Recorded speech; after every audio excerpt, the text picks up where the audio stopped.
Kindred dito, lalapit si Kindred. Ayan oh, lumapit si Kindred TV. Ayan, nakaitim. Nakaitim siya. Ayan oh. Tapos, dinuro-turo niya. Ayan, nangaambalas ng pamalo si Iking. Ayan oh, tinuro ni Kindred oh. Dinuro-duro si Iking. Ang laki pala ni Kindred. Yo guys, magandang araw, magandang gabi mga kalingap. Eto na naman tayo guys. Muling magbabalik si Papa Sider. Eto guys, mainit-init to. Sobrang nakakagimbal na eksenang naganap dito. Kina Kindred TV, Mang Iking, Kuya Mel, nagkaarap-arap po at nagkaalbaan ng pamalo. Oo, nagkasuguran na po. Grabe. Guys, hindi magpaawat itong si Mang Iking, guys. Nakita nyo ba? May dalang-dalawang pamalo itong si Mang Iking at sinugod ni Kindred doon sa mismong pinapagawa nilang simbahan. Aray ko, grabe, ang tatapang na po. Matatapang na po silang lahat. Napanood nyo ba yun, guys? Yung in-upload, guys? Ito, papanoorin natin dito, guys, ang in-upload ni Kuya Bal Santos Matubang, guys. Na si Mang Iking, Kuya Mel at si Kindred ay nagkita-kita. Guys, bakit sila nagkainitan doon sa simbaan na pinapagawa ni Mang Iking? Tara, panoorin natin, guys. Siyempre, kung bago ka pa lamang sa ating YouTube channel, huwag kalimutan mag-like, mag-share, mag-subscribe, pahitan notification bell button para updated kayo sa mga ilalabas natin reaction video mga kalingap. At siyempre guys, huwag kalimutan suportahan sina Kuya Bal Santos Matubang, Ate Eda Vlogs, Kalingap Rab, Kalingap Team, siyempre Kalingap Reactor, Papa Sider TV. Bakit kaya sila nag-amunan doon sa simbahan na pinapagawa ni Iking? Panoorin na natin! Aray ko! Let's go! Diyos ko, may awak na ba to yung anak na nakaputi? Si Dr. Love may awak na pamalo. Oh, kita nyo ba? Oh, nagsisigaw-sigaw si Dr. Love oh. Maraming umaawat. Oh. Tapos inawat siya. Yan, nakiusap naman si Kuya Brooks. Nakita nyo? May dalang pamalo itong si Dr. Iking. Oh. Ay, grabe. Ay, yung anak niya may dalang bato oh. Yan oh. Inagis-agis pa yung bato. Magpangabot po sila doon sa sa simbahan mismo. Tapos si Kuya Mel, ayan oh. Grabe oh. Si Kuya Mel oh. Grabe, ito na yan. Ito na yung sinasabi ko. Lalapit si Kindred dito. Lalapit si Kindred. Ayan oh. Lumapit si Kindred TV. Ayan, nakaitim. Nakaitim siya. Ayan oh. Tapos, dinuro-turo niya. Ayan, nangaambalas ng pamalo si Iking. Ayan, tinuro ni Kindred, oh. Dinuro-duro si Iking. Ang laki pala ni Kindred. Oy, may dalang pamalo na rin si Kindred, oh. Grabe, ito na yata to. Magkakasubukan niya. May dalang bato yung isa, oh. Tingnan nyo, may dalang bato, yung nakaputi. Oh, may dalang bato. Oh, Oh, nag-aamunan na. Oh, paluan. Oh. Grabe, ito na talaga yung initan ng laki pala ni Kindred. Ano pala. Oh, sumusugod pa siya, oh. Si Mang Iking, oh. Ito na yan, na yan, magkakainitan na talaga yan.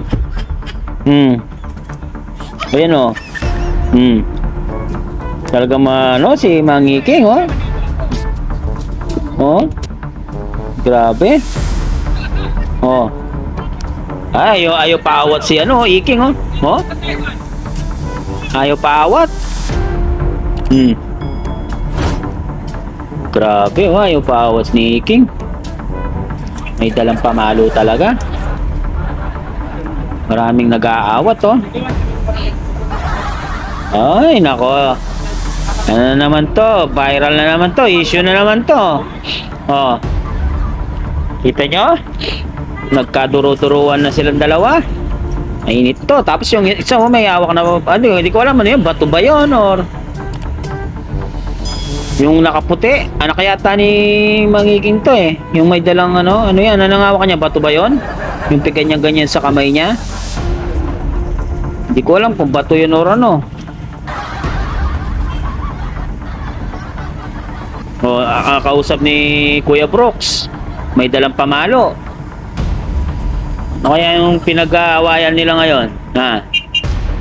Ay, grabe na yan. Talagang nagkakainitan na talaga dito. Duro-duro pa si Mangiking, oh. Tingnan nyo, oh. Oh, tapos yung asawa ba yun? May dalang video? Oh, may dalang video. Binibidyoan yung ano, nangyari. Oh. Dapat kasi, wag masyadong sa kalsada. Oh, yan, oh. Oh. Kuya Brooks, nakiusap naman si Kuya Brooks. Oh. Oh, 'di ba? Wala naman dapat yan. Wala naman dapat lema diyan.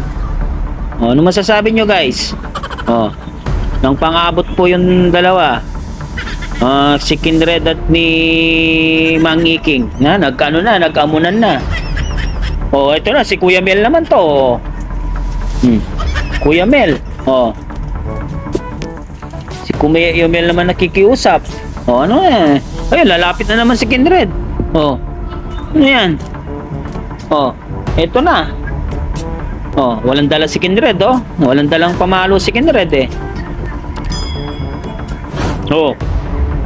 May nag-aambalos pa, ha? Oo, oh. Ano yan?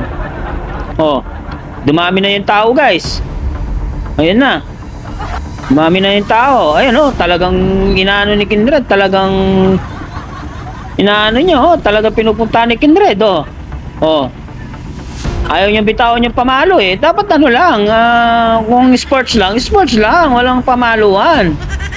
Oh. Oh. Matapang si Kindred. Walang dalang pamalo, guys. Matindi to si Kindred.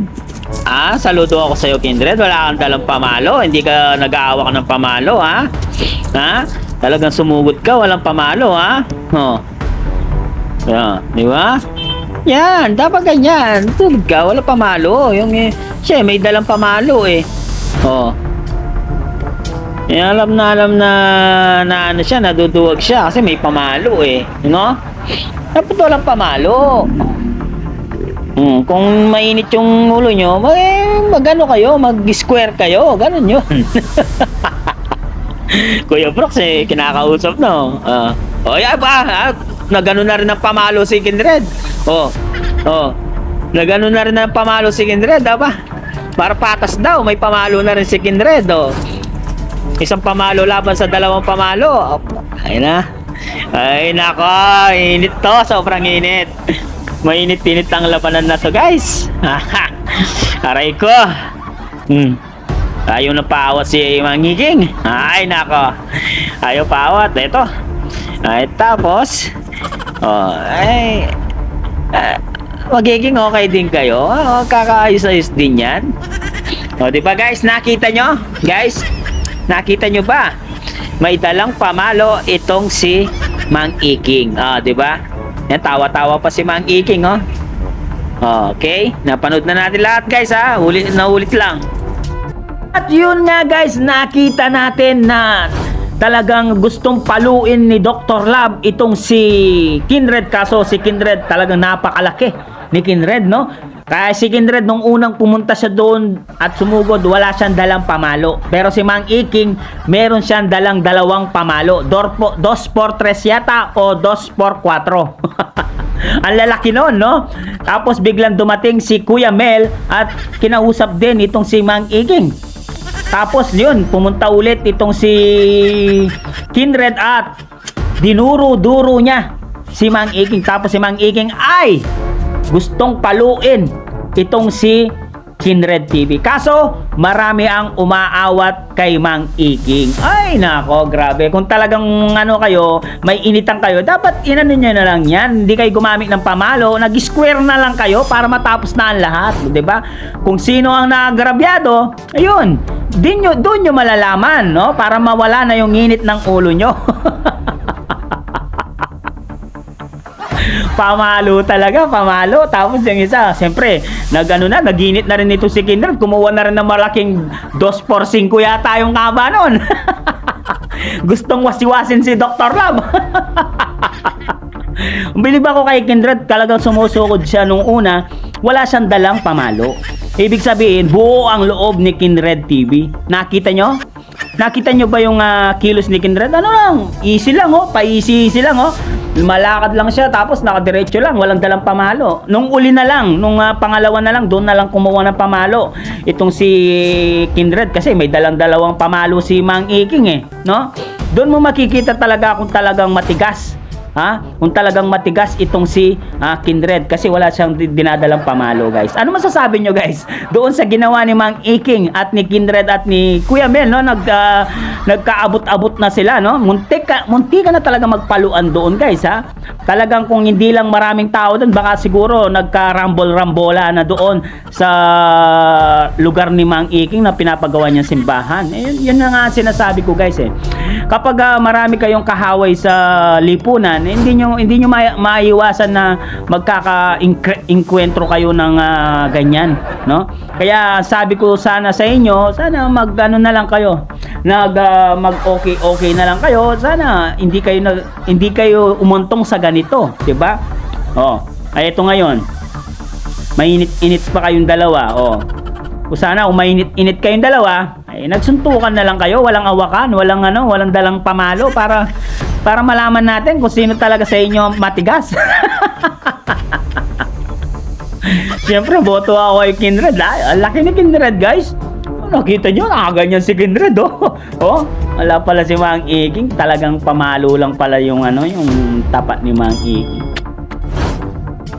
Tapos nung umalis na si Kindred, talagang gustong sumugod ni Mang Iking. Nakita nyo? Nagpapaawat sa mga maraming tao. Kita nyo?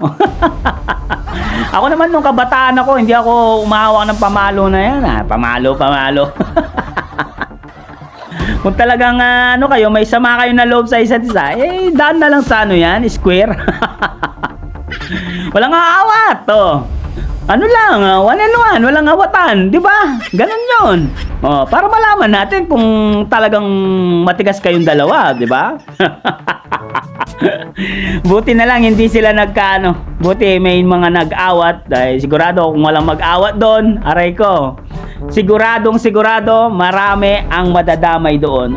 Kasi may dalang pamalo na, kasi siyempre pag nagkainitan na yan, talagang kahit sino papaluin na yan eh. Tapos yung nakaputi may dalang bato, hindi ko alam kung bato ba yung dala niya, iagis-agis niya ganun yung bato. Anak ni ba ni Mang Iking yun, guys? Yung mayawak na bato, Hindi ko alam kung anak ni Mang Iking yun, yung may dalang bato. Ano masasabi nyo, guys, sa inkwentro ng tatlong nagkita-kita doon sa harap ng simbahan na pinapagawa ni Mang Iking, guys? Ano masasabi nyo? Matapang ba itong si Mang Iking? At sino ang mas astig sa kanilang dalawa ni Kindred TV? Guys, si Kindred TV nakita natin na walang dala, kahit pamalo. Yung yung uli na lang nagdala siya ng pamalo, guys. Dahil siyempre nainis na rin siguro itong si Kindred TV kay Mang Iking. Ano masasabi nyo, guys? Dapat bang mag-away ang mga kampo ng Team Guapa at kampo ng Kalingap? Comment down below at babasahin natin lahat yan. Para sa akin, siguro wag na lang, kasi nakakahiya naman. Dati kayo magkakasama tapos mag-aambalusan kayo. Idaan na lang sa mga gandang usapan yan. Maayos din yan, Wag puro init ng ulo. Pag sobrang init ng ulo nyo, mapupunta kayo sa peligro ang buhay nyo. Ganun yun. Hindi lahat ng oras safety kayo. Kaya mas magandang maging mabait na lang at mapagkumbaba sa kapwa. Yun ang masasabi ni Papa Sider sa inyo lahat. Eto, guys, maraming salamat sa mga nanonood at nagsusuporta sa Kalingap. Siyempre, Kuya Bal Santos Matubang, Ate Edna Vlogs, Kalingap Rab, siyempre Kalingap Reactor, Papa Shader TV, at mga Kalingap Reactor na sa Karepa. Supportan din po natin yan. Kindred TV, Kuya Mel, lahat po ng bumubuo ng Kalingap, suportahan po natin, guys. Aray ko, talagang magkainitan na talaga silang dalawa. Ay, guys, comment lang kayo, guys. Anong masasabi nyo? I love you all, guys. Mua, chup, chup. Bye-bye, guys.